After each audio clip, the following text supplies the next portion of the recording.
This story is entitled The Urban Legend of Mr. Jeepers, written by George's Gorge, 1977.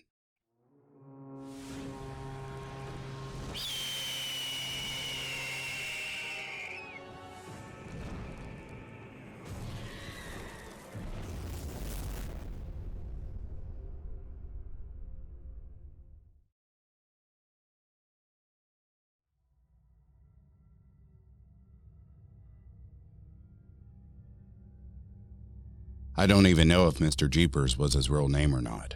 Nobody did. We all called him that because of his famous catch line, "Well, Jeepers, that'll be a fun time."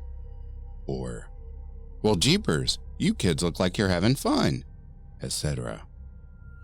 You see, Mr. Jeepers owned a little amusement park called Wally World, go-karts, mini-putt, water slides, climbing rocks, and a bunch of stuff for little kids. Now you may notice I said owned, past tense. Mr. Jeepers got in a lot of trouble in the mid-90s. Why, you ask? Well, let me tell you. Mr. Jeepers was said to be a sexual predator. At least that's what the cops said.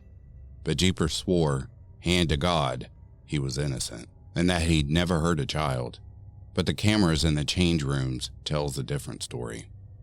Family changing rooms, men's changing rooms, women's changing rooms, over urinals, over the toilets, over the showers. All in all, police pulled 87 cameras off the property and 15 computer hard drives. I heard from my friend's dad at the time, who was a fisherman, that they'd found something like 400 hours worth of kids changing and using the washrooms. Now, I'm not saying he did it. I'm not saying he didn't. But one thing for sure, Jeepers disappeared at the end of that summer, and I'm just going off the stories I've been told.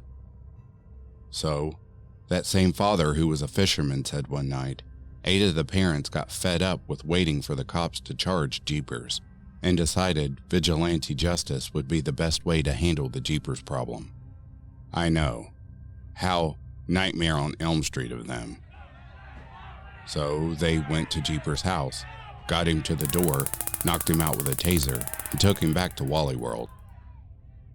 This is where some of the stories go a little off the rails.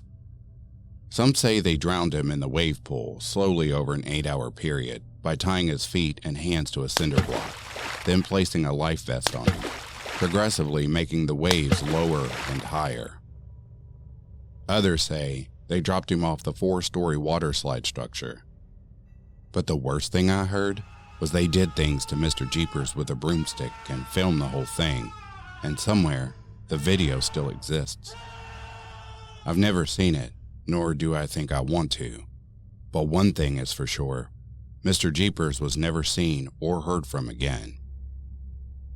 The police didn't do much of a bang-up job looking for him, or his killers either, but that's not the strangest part though. So the 8 parents who disposed, we'll say, of Jeepers died off soon after Jeepers' disappearance.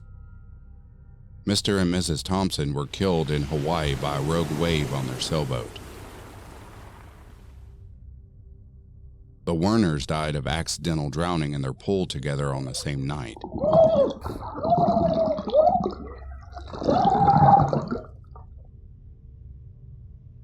The Mackenzies died falling from a water tower on a drunken dare.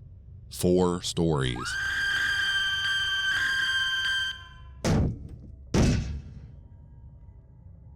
I mean, what's the chances of that?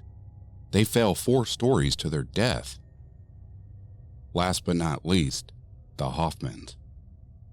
The Hoffmans were a very wealthy family in town, and they owned one of, if not the largest road construction companies back in the day.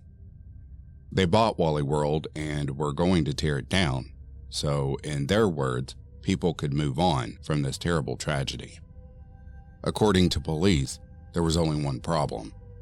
A video was found in the Hoffman's house of Mrs. Hoffman jamming a broomstick down Mr. Hoffman's throat while he slept, killing him, and she was later found tied to a cinder block at the bottom of their pool.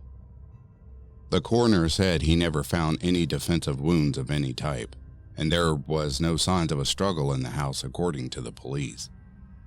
Hell, when the cops got there, after Mr. Hoffman's bloated, rotting corpse had gotten so ripe that neighbors had to call the cops, had said Mr. Hoffman was still laying in bed, blankets over him, like he just laid there and let her do it.